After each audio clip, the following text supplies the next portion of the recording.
But let's move on to our main story, the Hillary Clinton campaign. Ever since she's clinched the Democratic nomination, she has slowly been building up steam. Her previous rival has intimated that he's dropping out. She's ahead of Trump in the polls. And recently, she gained a powerful new ally. U.S. Senator Elizabeth Warren has made her debut on the campaign trail with the presumptive Democratic nominee Hillary Clinton. Hillary Clinton and Elizabeth Warren joining forces today for the first time in the campaign. Hillary Clinton will be the next president of the United States because she knows what it takes to beat a thin-skinned bully who is driven by greed and hate. Oh, yeah. That's Elizabeth Warren's badass fighting style. Float like a butterfly, sting like the librarian who just shut up your friends in the library. But getting Elizabeth Warren to campaign with Hillary is actually a really big deal. First of all, Elizabeth Warren is one of the leading voices in the fine art of trolling Donald Trump. And she's also probably one of the country's top progressive icons today. It's basically Bernie Sanders, Elizabeth Warren, and Flo. That's it. Now that's progressive. So Clinton's main challenge is to unify the country. And this new alliance with Warren is a really good sign she might be able to do it, because until recently, they hated each other.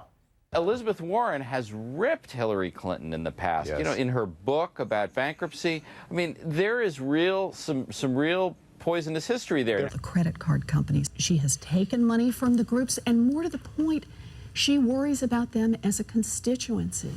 Yeah, but she only said those things because she was hungry. People say crazy things when they're hungry. Once, I asked my wife for a divorce when I was hungry. Yeah, and I'm not even married. You see how crazy hunger makes you? You know what, though? This is genuinely what I love about politics in America. People can spend years on each other, and then when it suits their needs, oh, flip your flopper. I believe this is what political scientists refer to as reverse Taylor Swifting.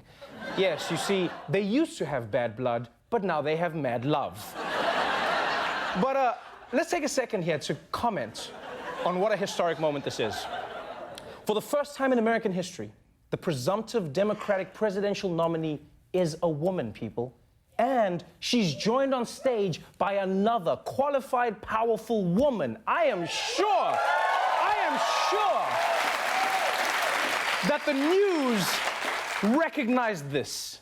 Hillary Clinton being joined by Senator Elizabeth Warren. Did you see the matching pantsuits? Did they select their outfits together? Well, the good thing is that they're actually selling those painting smocks on the Clinton website and signing them. You know that the Blues Brothers were John Belushi and Dan Aykroyd. The Blues Sisters, there they are right there. Not only did they have the matching suits, they had the matching hair. To see Hillary and Elizabeth Warren in matching, shocking blue pantsuits, shrieking at the audience. Yeah, and I mean, to see all of us news pundits focusing on tabloid-level wardrobe minutia with these female politicians in a way we never do with their male counterparts who are always wearing the exact matching outfits is equally shocking. Ugh. I'm easily shocked. So, it's the beginning of a Clinton-Warren friendship. But with all the beginnings must come some endings. And it looks like Hillary may have finally reached the ending of her Benghazi.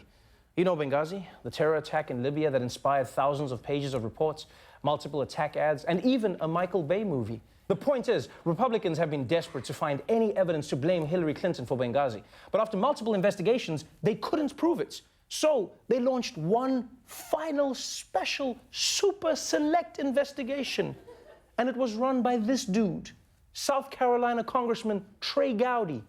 He came in and made it all personal. He made it his personal quest to find out everything that happened in Benghazi, no matter how damning it was to Hillary. We're going to follow the facts wherever they go, and if that impacts people's perception of her fitness to be commander-in-chief, so be it. So be it. That's right. Trey Gowdy was determined to get to the truth about Hillary and Benghazi. Yeah, it was going to be his happiest day since he was a penis that wished on a magic condom to become a real boy. So, yesterday, after 2 years of the investigation, he finally issued the final report. After a 2-year, $7 million investigation, the authors of the report make no new accusations and provide no new evidence of wrongdoing against the former Secretary of State Hillary Clinton. Of course you found nothing! This was the 9th official investigation. You don't discover new things the 9th time. If it hasn't changed in the first 8, what makes you think it's going to change in the 9th? It's not like in the 9th Saw movie, the bad guy is suddenly going to go, you want to play a game? Let's play Hungry, Hungry Hippos. It's new. It's the 9th time. So now Trey Gowdy has spent 2 years with nothing to show for it. Nothing to show for it, except multiple follicle crimes that he calls haircuts. What the hell is this?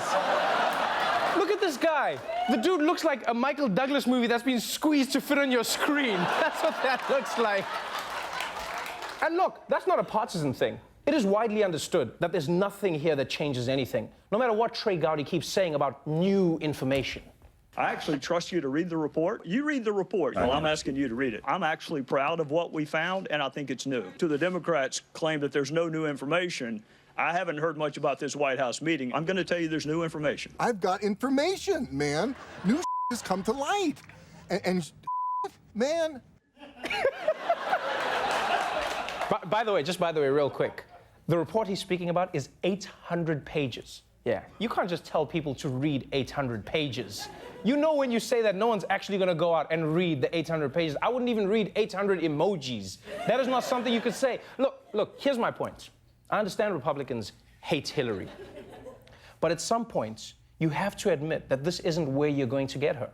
All you've done is waste $7 million of taxpayer money and your own credibility on a personal grudge. Yeah, could Benghazi have been handled better? Yes.